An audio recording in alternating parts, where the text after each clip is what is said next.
So hello, my name is Lauren Race. I'm with the NYU Ability Project. So the A11Y Meetup was a really supportive community to me when I was in grad school at NYU, so I am so excited to be here. And I'm really glad you guys are having me tonight, so thank you. Tonight I'm going to talk a little bit about tactile design for accessibility. And for accessibility purposes, I'll be describing the images on the screen as needed. So a little bit about myself. I have a BFA from Pratt Institute in communications design with a minor in art history. So I have a very formal art and design background. And while I was at Pratt, I learned one type of design, which was visual design. So that could be typography, it could be color theory, light, composition. And as you can imagine, visual design has a lot of challenges with accessibility. So I applied these principles for 10 years in ad tech as an art director, where I developed interactive experiences that told stories about brands. So I worked at like an old ad agency called BBDO. I worked at more of a product-based place called Razorfish. I had a couple freelance stints at RGA. But at those places, I was really focusing on the brands and their stories. But as I got more into the tech side of things, I got more interested in what people would use versus what people would buy. So I shifted my focus from the brand to the user, and I knew grad school was a good way to go about that, so I applied to NYU ITP. ITP stands for Interactive Telecommunications Program.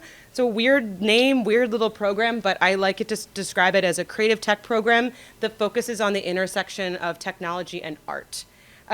So while I was there, I took an accessibility design class and I got completely hooked and focused on that for the rest of my time in grad school.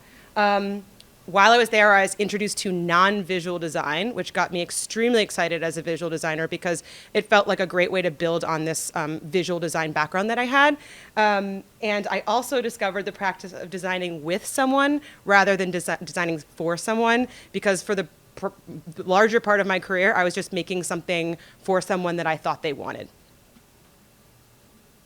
So now I have a fellowship at the NYU Ability Project. The NYU Ability Project is an interdisciplinary research space focusing on disability and technology, but my research is at the intersection of accessibility and design. So I'm going to run this workshop in two sections. I'm going to speak for about 20 minutes about tactile design, and then we're going to have a little over an hour to go off and make our own tactile graphics, which you're welcome to take home with you tonight. I'm going to start with a general overview of inclusive design, and then talk about tactile graphics as an inclusive design tool. So how and why we use them. Then I'm going to share a use case from the NYU Ability Project from our research last year, as well as standards and best practices for tactile design, and then we're going to go off and make our own. So first, I'm going to do a recap of what I want to tell you in this talk, the four main takeaways I want you to walk away with tonight. First is inclusive design, which is the methodology that enables and draws on the full range of human diversity. Then underneath that is the practice of tactile design, which is a practice that focuses on the sense of touch. And then two examples of tactile design are tactile graphics, which are transformed representation of images that are adapted for the sense of touch. And then our use case, my use case, which is tactile schematics, which are are visual schematics that are converted to tactile ones using raised surfaces so they can be touched. First, I'm going to do a quick review of inclusive design. So inclusive design is a methodology that enables and draws on the full range of human diversity.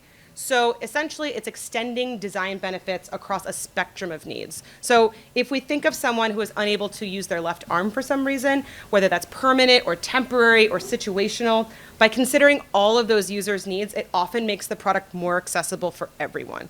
And so when I think about a persona for design, I know in experience design, we often talk about personas. I don't think of it so much as an archetype, so much as a spectrum. So the images on this slide show a person with an amputated left arm in a cast, and a left arm holding a baby. So if inclusive design is the process, then accessibility is the outcome. And Accessibility is the practice of ensuring that products can be used by a diverse range of abilities. That could be cognitive, sensory, mobility, speech, and situational. And if you want to read more about that, I find NYU's digital accessibility website a fantastic resource, and I'll provide that link at the end of the talk as well. So when we talk about disability, we approach it with two models. There's the medical model for disability, and then there's the social model for disability. The medical model is that the person should be changed by medical treatments, and the social model is that society should be changed by removing the barriers for that person. And so when we talk about inclusive design, we use the social model for disability because it's about designing our world to include everyone. And so a good example of that is the stair example. So with the medical model, I would say, I want you to climb the stairs. And with the social model, I would say, I have other options to get you to the next floor. And tactile graphics are a really excellent collaborative tool for inclusive design. So tactile graphics communicate the same information that a sighted person would receive from looking at an image using tactile raised surfaces. They're a learning material option for blind and low vision learners or even tactile learners, and it's often in educational settings. But for tactile learners in industry settings, that could be meaning like sighted designers can touch their designs. You can make your low fidelity prototype tactile. So oftentimes when we talk about visual design, we talk about 2D design, but 2.5D design opens up a whole new world of design possibilities. The image on this slide shows hands exploring the relationship of the Earth and the Moon with an embossed surface and braille labels. So when do we make them? First, when the object is unavailable, like the stars, when the object is too small, like an insect, when the object is too large, a tree, when it's difficult to explain, like the phenomenon of a rainbow, it cannot be touched, like a snowflake that would melt, or maybe like a poisonous snake, or the size relationship needs describing, like an elephant versus a man. And there's also a long history of DIY tactile graphics. So you can use customized paper collaging, you can use felt and hot glue. Oftentimes people will use wiki sticks, or you can use found objects. But the problem with these is that they're singular graphics that are really hard to reproduce. There's only one of them, right? And the images on this slide show a handmade collage of a lake, a hill and a sun, a felt book of 2 flowers and pots next to a hot glue gun, kids touching a graphic using wiki sticks, and tree planted in grass with roots using stick leaves and astroturf and straws. But the good news is there are 3 other ways in which you can reproduce them. The first way is embossing, which is great, but it's a dot matrix, so you lose a lot of detail. And it's also too low contrast for low vision learners, but it is ideal for Braille. So the image on this slide shows hands touching an embossed graphic of moon cycles, where the Braille labels are high resolution and very readable, but the moon phases are really low resolution. There's vacuum forming, which requires expensive equipment, and the image shows a vacuum form graphic of a rabbit and a frog with its accompanying mold. And then there's microcapsule printing, which uses a fuser, black ink, and microcapsule paper. I use this technique because it's reproducible and it's high contrast for low vision learners. The image on this slide shows a microcapsule graphic of a house and an apple tree. So, our chosen method. For microcapsule printing, you use microcapsule paper, a fuser, and some form of carbon. The fuser produces heat that makes carbon on the paper puff up.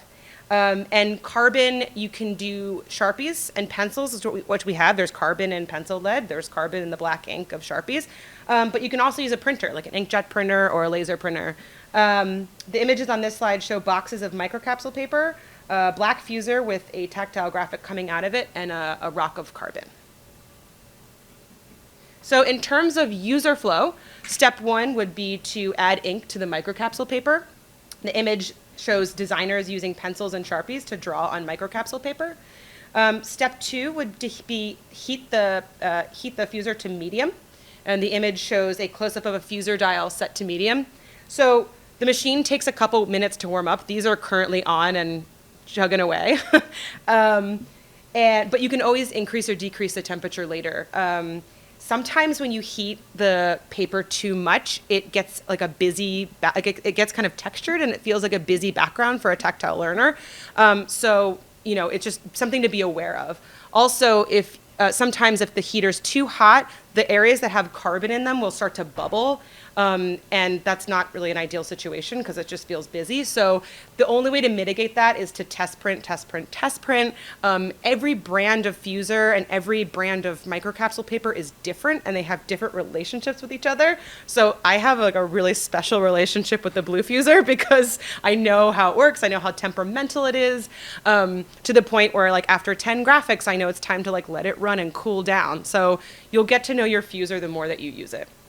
And again, test print. So we just talked about tactile graphics, and now we're going to talk about tactile schematics, which is a use case for tactile graphics. So I use tactile graphics to design what I called tactile schematics for my graduate thesis in partnership with the NYU Ability Project. The goal was to create educational materials that provide greater access within maker culture. So the idea was to take the schematics, which are the drawings of the relationships between components in an electronic device, and make them tactile. Schematics are used to build circuits. So circuit examples could be a basic flashlight to the complexity of these laptops. The image on this slide is an example of a schematic of an LED resistor regulator in series. The video on this slide, which would play if it was in presenter mode, I don't think it'll play, shows hands exploring the schematic from the previous slide that has been redesigned to be tactile. So I went through 11 iterations to produce a readable tactile schematic. Oftentimes when we talk about design, we talk about iteration. So when we iterate, you design, you prototype, you evaluate, and then you repeat it as many times as necessary to get something that's usable. And tactile graphics are a really great way to iterate during the inclusive design process. So in my case, it was between blind designers and sighted designers. So I partnered with blind designers to get feedback. Some of my advisors were Chancey Fleet from the Andrew High School Braille and Talking Book Library, Josh Mealy, who's one of the founders of the Blind Arduino project, Tom Igo, who's a co-founder of Arduino, and Amy Hurst, who's the director of the NYU Ability Project. Excuse me. I also reached out to non-visual learners who wanted to understand schematics. The image on this slide shows a circular diagram of the iterative design process. Okay, so I use tactile graphics as a tool for prototyping and for the final piece, my final designs, and I iterated on them before producing my final. Now I'm going to show you a demo video of hands exploring another schematic that hadn't been redesigned. Let's see if this works. The label at the top looks like some smudged, like LED resistor crossover. Then there's a line leading to text. There's definitely definitely a resistor leading to ground, but the lead is broken there. So the print didn't make it all the way through. Okay. So there's some problems with this one. We're going to debrief it real fast. If I can get to the next slide. Hold on. Okay. All right. So it's tiny.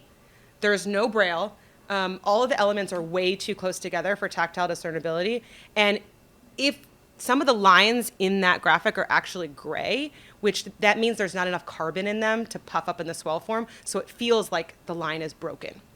So now I'm going to show a demo with hands exploring the 11th iteration of this same schematic. Here's a label up top, analog in, voltage in, it says plus V, and goes into a variable resistor, which is a resistor sign with a squiggle line through it. Then this line goes into, it says input to microcontroller, and it also continues down through a resistor and into ground. Okay. All right, so some fixes from the iterations shown here in this version were translating the text to Braille, including a high color contrast ratio text that won't puff up in the fuser, but still is really good for low vision and sighted users. So it translates the Braille for them. Component symbols with optimal sizing, and also a slash in the upper right-hand corner so you know how to hold the page. You can download all 50 of the schematics for free at tactileschematics.com. And you can also download a free workflow and style guide with templates so you can make your own. And you don't have to make schematics. You can also just use the templates to make your own tactile graphic. And if you want to read more about our research, the site has a link to the academic paper I presented at Assets, which is an accessibility conference this past October. So how do we unpack all of that for what we're going to be designing tonight? I'm going to leave it super open for you. You can design whatever you want with Sharpies and pencils, but we're just going to go over some standards. So after all the research that I did, I was able to put together my own set of design standards and best practices. And so for tonight, I want you to consider 4 of them for tactile discernibility. And what I did builds on existing standards.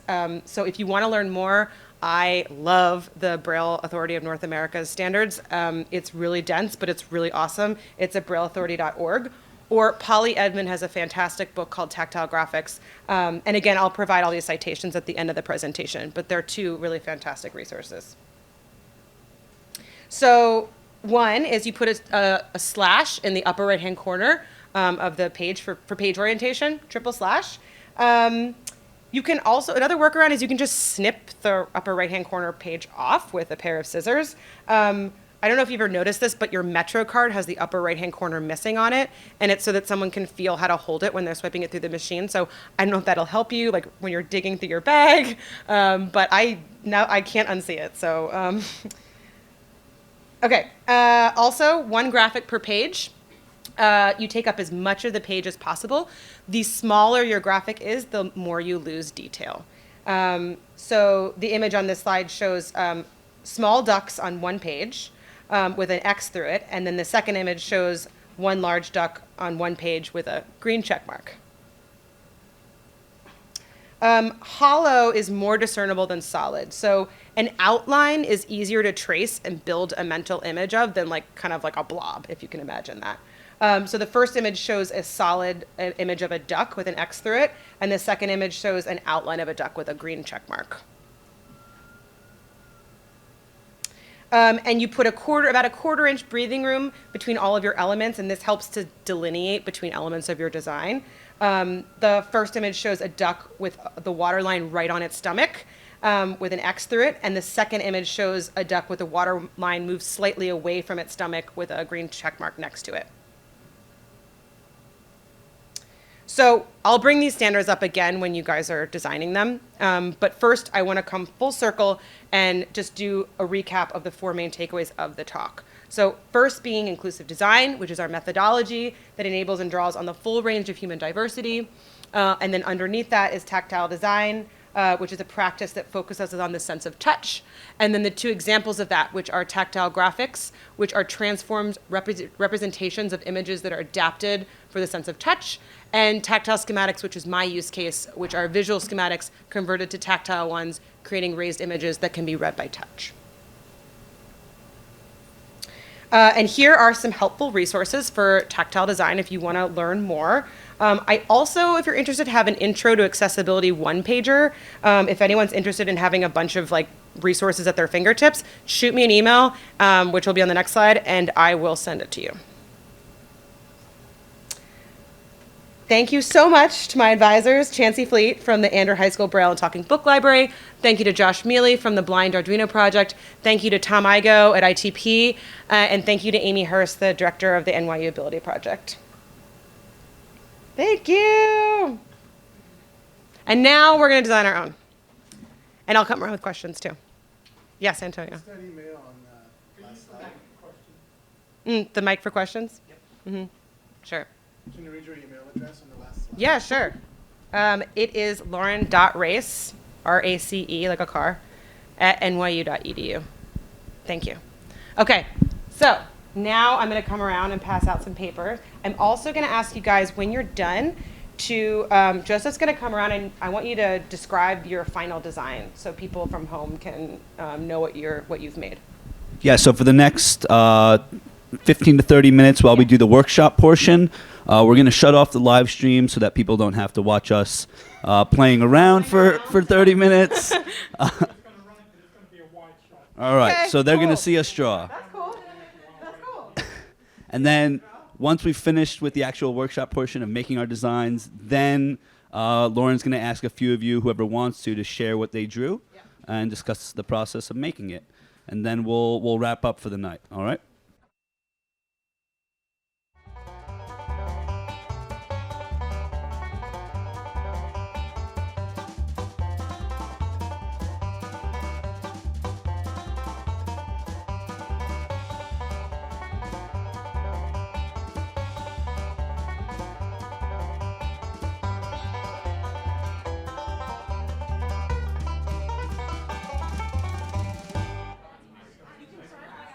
Okay, we're going to start wrapping up here. But first, who is ready to describe what they have drawn? I'll bring the microphone around. So, hi, I'm Kimmy, and I just drew an African mask. Can you describe some of the elements of the mask? Not really. I kind of looked on Google and copied something. That's just okay. Yes, it has eyes. It has oval shaped face, eyes, mouth, and some motifs of, I'm guessing, earth and life and land and stuff like that. On, I think it's a female's face, a woman's face. Yeah, so maybe when you're describing your piece, start with like the size of it and then talk about the composition of it when you're describing it. So talk about the size of it first and then the composition. Oh, okay, over here.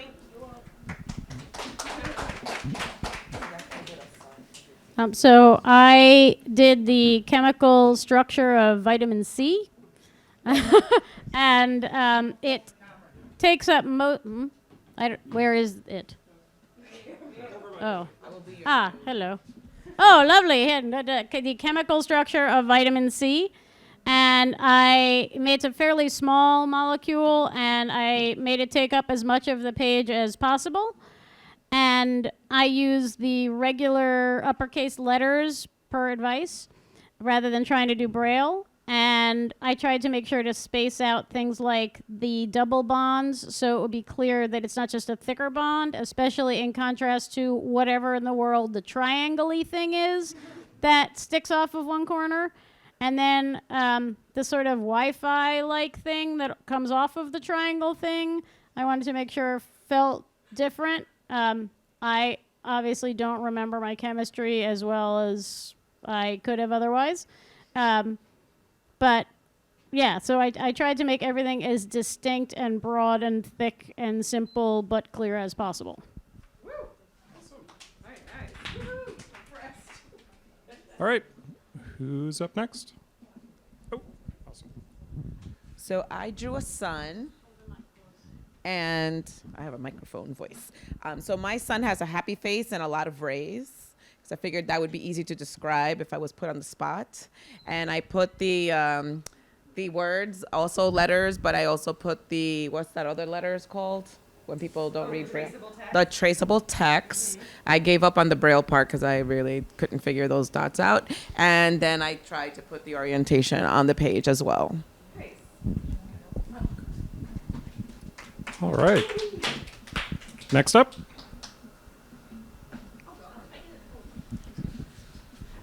So, hi everybody, I'm Susie. Hey. And so what I did was I did the constellation for Pisces. I really thought it would look more like a fish. I mean, clearly I don't know much about constellations. I was just thinking like Big Dipper looks kind of, anyways. So and then I tried to use that traceable text on top. I don't know if it's really accurate. And it has about 16 or 18 of those dots. Looks a little bit like an acute angle, less than 90 degrees. And I did Pisces because that's my sign, but I don't really know much more than that about Pisces. Except that they should be fish. Yeah, except in my world, it would look like a fish. Who's next?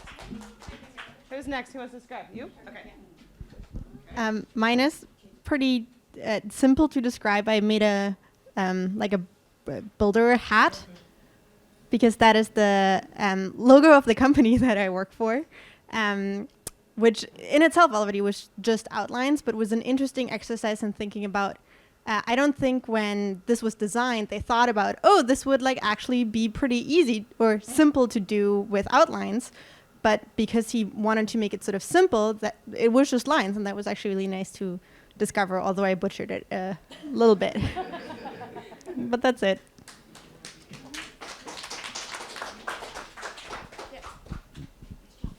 Hi. So I have a graphic organizer for an opinion essay, and it's meant to be used in K-5 classes. So it's 3 boxes. Each of the boxes is labeled detail, so detail, detail, detail, and they lead to the box for opinion. That's it. Who else on this table?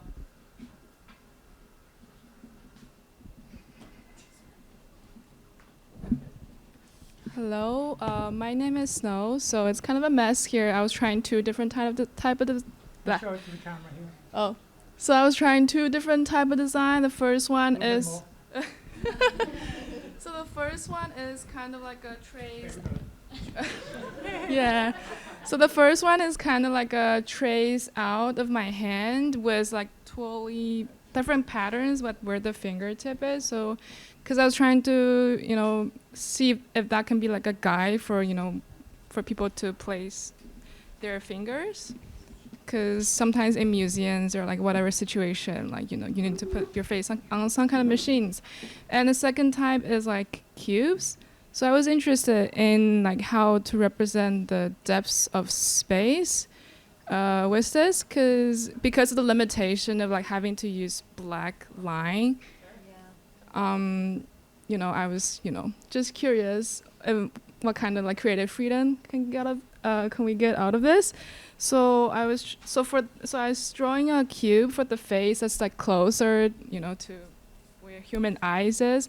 I gave a thicker line and more layer with Sharpie, so it's like it pop up more prominent on the paper. And for what's like supposedly further away from the human eye, I just used pencil and just like 1 layer, so it's like less popped out on the paper. So it came out okay. Yeah. Cool.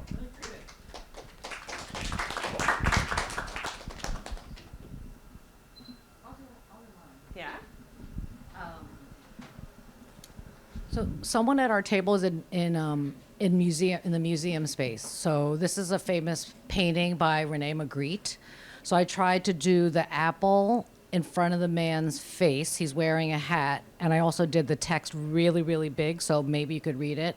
I wasn't sure if the braille would come out above each line, so I just made the lines really big space. And I also did what you said, and nothing touches, the lines don't touch, so hopefully someone who has a vision impairment could appreciate this painting in a museum.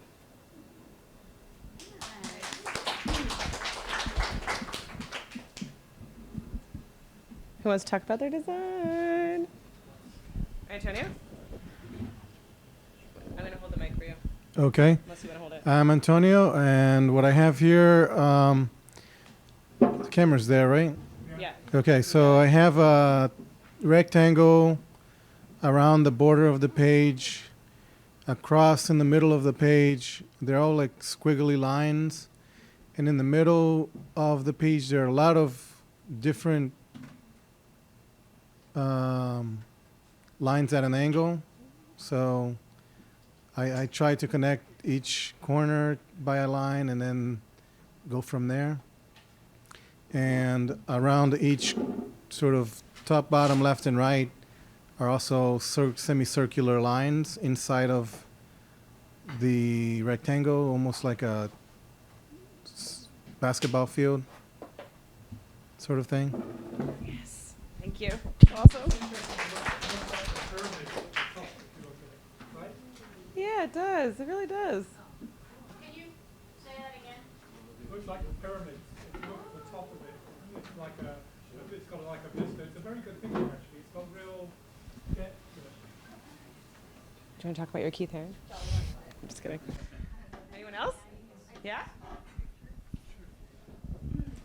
Hi, myself Radhika, and what I have drawn here is to show vision disability, which is like an eyeball, and then it has a stroke on it, so people who have vision disability, and I use the strokes, and the way it has printed is it has the carbon is showing in the same way that I drew the strokes, so that is what I'm trying to show here.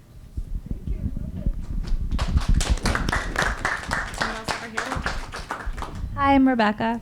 I drew a roller coaster for I work with kids with cerebral palsy, so I figured that this would be something they never experienced.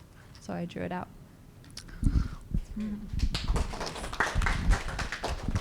We have time for 2 more. Yeah? I'm Kevin, but I wouldn't know what to call this. Maybe I'll call it like a word maze or something. And here, camera. And I just started writing, and I came to a conclusion that none of these words have a relation towards anything. So we'll start off with, what do you love? Bananas, family, isolation, imperfections, tolerance, aggression, Paul Rudd, ignorance, torpidness, Martin Scorsese. And then in the end of it, it says, regardless of what you love, I hope it directs your life. So I guess it's saying that I kind of wanted them to be lost and confused and be like, oh, wait, it doesn't really matter because I love what I love. And that's it.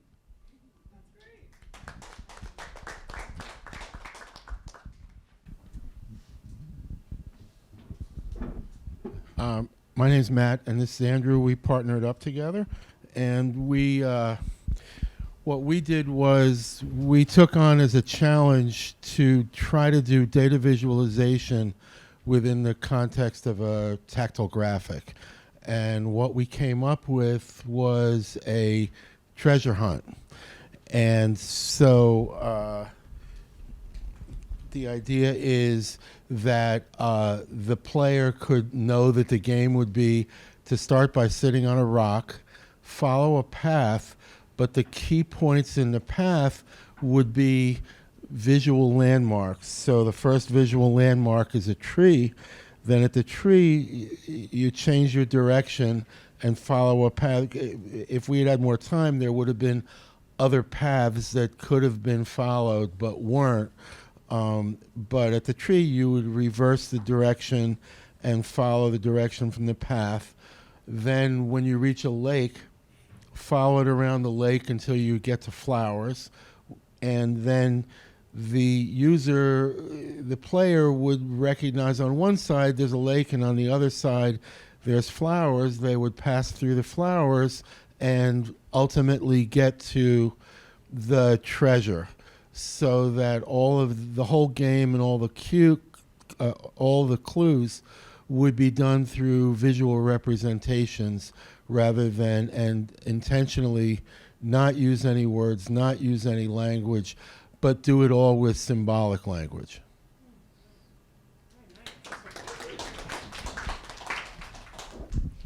Thank you. So I'm going to go last. So I did the Accessibility New York City Meetup logo, and I managed to get the Braille actually tactile, which is awesome. Oops, sorry. Awesome. So for those who can't see the visual of it, so it is a stylized kind of design like the Empire State Building, and it has A11Y NYC in the main body of the building. And I confess I didn't do the entire Braille by memory because I forgot the delineation for starting letter again. But I got the logo more or less kind of messy, but there.